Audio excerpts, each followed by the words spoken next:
You should have seen her at the PTA meeting, Mark said, not looking at me. She practically apologized for having opinions. I didn't apologize, I said. The sentence came out a half-laugh, the way you might fake a cough. That made them laugh harder. The fork clinked on my plate. The microwave's timer beeped in the next room. My heart pinpricked. I've spent most of my adult life being underestimated. Small woman, soft voice, the kind of teacher who hands out extra worksheets. I know what my face looks like when I'm planning my grocery list and what it looks like when I'm planning an algorithm. The difference is subtle, a tightening at the jaw, a blink more often. They saw the former and assumed the latter. That night they saw what they wanted, a harmless, laughable shape who would keep the dinner polite, the bills paid, and her mouth shut. The jibes were small, the sweetie that clipped my name, the you wouldn't get it nods. But they were constant, like a dripping tap, and at some point the drip becomes tide. When they left, Claire humming, Mark checking messages, I didn't clean the dishes. I cleared my throat, slid my plate into the sink, and dropped straight into the back room where the old router sits like an unplugged pet. The house had other sounds now, June's phone in her room, the TV downstairs where Mark flips through news feeds, the faint hum of the neighbor's late-night lawnmower. The hum anchored me. I opened my laptop. I'm not a hacker. I never wanted to be. I took night classes when June started middle school because I wanted to help with her math homework and because the world was shifting. I learned Python in a room with fluorescent lights and too much confidence, then shelved it because life is full of practical things, schedules, orthodontist appointments, PTA bake sales. But that night, practical flipped to deliberate. I had a plan the way you plan a casserole, with layers. Step 1, no. Not rumors, not hearsay. Receipts. Passwords. Small things people leave lying around like breadcrumbs. You'd be surprised how many people write their passwords on sticky notes with hearts next to them. I had access to their worlds in small ways. Mark's iPad, which he left on the couch and forgot he used to stream stock market tickers when the market was closed. My sister's email, which she'd asked me once to print a boarding pass from when she'd visited and never changed the default password. June's cloud backup, linked, like all teenagers, to everything she thought was private but backed up with frightening thoroughness, selfies, drafts of mean texts, and receipts for impulse buys. I'd been collecting these keys for a long time without naming it. What broke me was not a single insult. It was the pattern of dismissal, the way my opinions were footnotes in conversations they already knew the answers to. The way they assumed my silence was consent. I could have kept my life neat, pizza on Fridays, carpool lanes, parent-teacher conferences. But humiliation has its own gravity. It drags you into motion. I started small. A test. Claire had booked a flight because she needed fresh air. The receipt sat in her email in plain sight. I followed the trail to a company credit that had oddly refunded her for a business class seat listed under the name of the state PTA. I moved a small number of points, nothing easily traceable, to a site that would turn airline points into charity credits, then redirected those charity credits to a hurricane relief fund. I told myself it was a prank, an invisible stitch in the tapestry of karma. When Claire called 2 days later to tell me refunding millions of PTA support was a clerical error, I felt nothing and everything, a pang of guilt, a thrill that something unseen could be altered. Then I saw Mark's ledger. He bragged about emerging market investments, the little portfolio he'd been growing on the side like a secret garden. He'd taught himself to talk in numbers, to name his triumphs in ticker symbols, all the while telling me the extra streams were for a rainy day. The bank account he paid the landscaper from was different from the one marked for the mortgage. Mark's phone had a habit, he rarely logged out of the family cloud on the tablet he used indiscriminately on the couch. One night, after dinner, I borrowed it to look for a recipe. I found a spreadsheet named Pocket Funds, Stealth Allocation.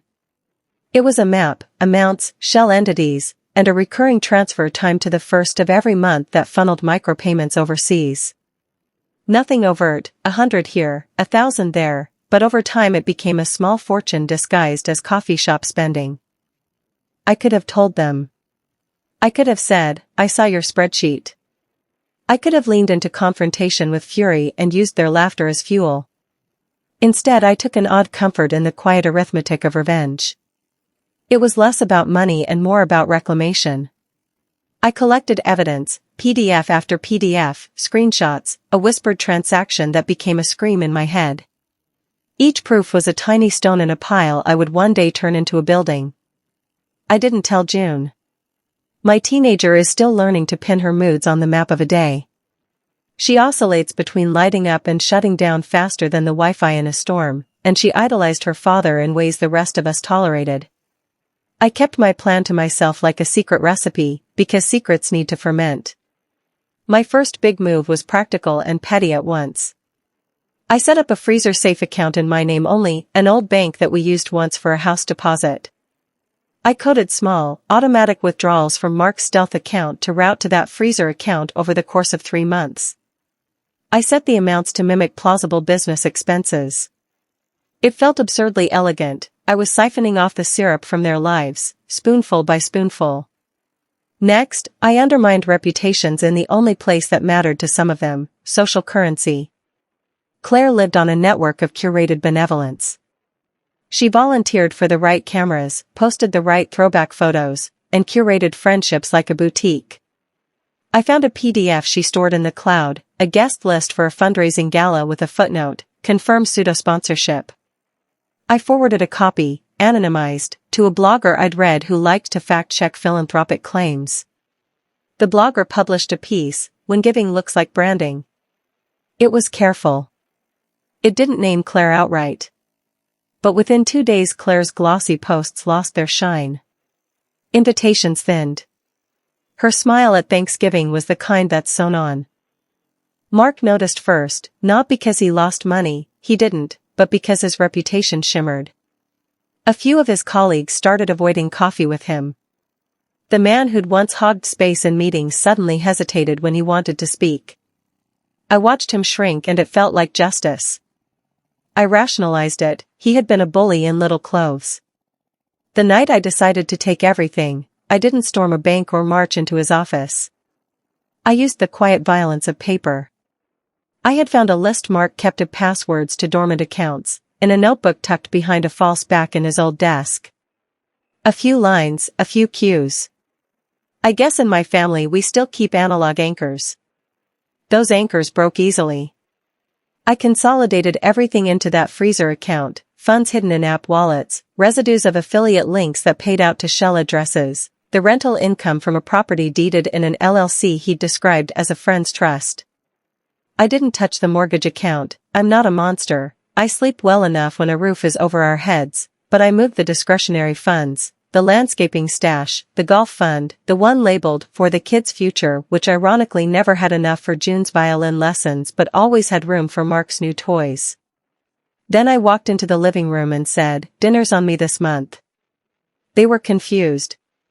They shrugged. I paid with one of many cards that bank had mailed me, a card linked to the freezer account, unremarkable, ordinary. Claire's eyes flicked. Mark didn't notice. June scanned her phone for an alert and found none. The invisible transfer was clean. A few weeks later, when bills came due, the landscaper canceled their subscription. A creditor called. A small percentage of their monthly extras evaporated. They complained about budgets at the table and assumed it was an oversight. I let them. I ate slowly. This is where people imagine I went for broke, a dramatic reveal, a shouted confession. In the movies, my face would be lit by a lone lamp as I dumped ledgers onto glossy marble and laughed like a villain. In real life, the moral slope is slippery because it's paved with compromises. So instead of a confession, I started a ritual. Each month I paid myself a modest portion into the freezer account, enough to give me a cushion without triggering alarms. I fixed our leaky gutters. I booked June's violin lessons and a decent camp. I used the rest to open emergency accounts for women in the neighborhood who'd posted in our private chat about being behind on rent. The irony kept me awake at night, I was stealing from some to give to others. It felt like a crooked justice. Of course, secrets have a way of mutating. Mark's curiosity shifted to suspicion, the kind that ticks and grows. He started tracking receipts, clipping bank email confirmations, and pissing and moaning about online scams. Claire was clinical, searching for explanations with the calmness of a person who never wants to feel small again. June retreated into headphones. She texted less. The house became a landscape of quiet accusations. One night, Mark confronted me in the garage. He held a printed bank statement like a flag. "Where did this money go?" he asked. His voice had that brittle edge adults get when the truth is near and the vocabulary must pretend innocence. I looked at him. In the dim light, his silhouette was the man I'd married, familiar, stubborn, the kind of partner who thought his logic unassailable. I could have told him the truth. I could have said, "You were cruel, not just to me, but to all of us, in tiny daily ways." I could have begged forgiveness or demanded apologies. Instead I said, "You won't admit you were wrong about me." He blinked, confused. "What?" "Anna. You make me small, Mark. You make me a punchline at the table." I gestured toward the house, the dim, the empty. "I made sure you couldn't keep those trinkets you call extra."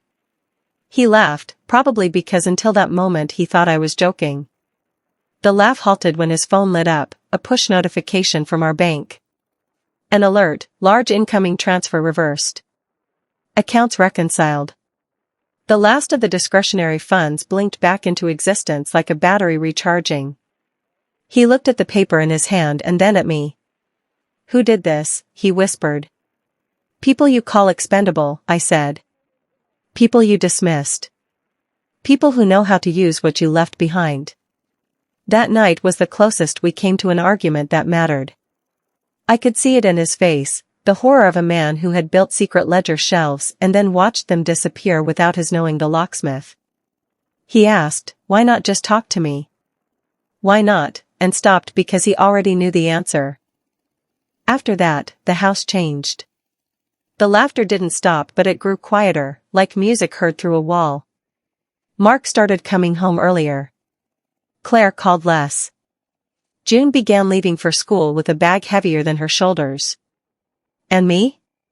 I woke earlier, laced shoes, checked accounts, wired small sums to people whose names I didn't know but whose faces I'd seen, a single mother in town, a neighbor who worked 2 jobs, a teacher with a rent problem.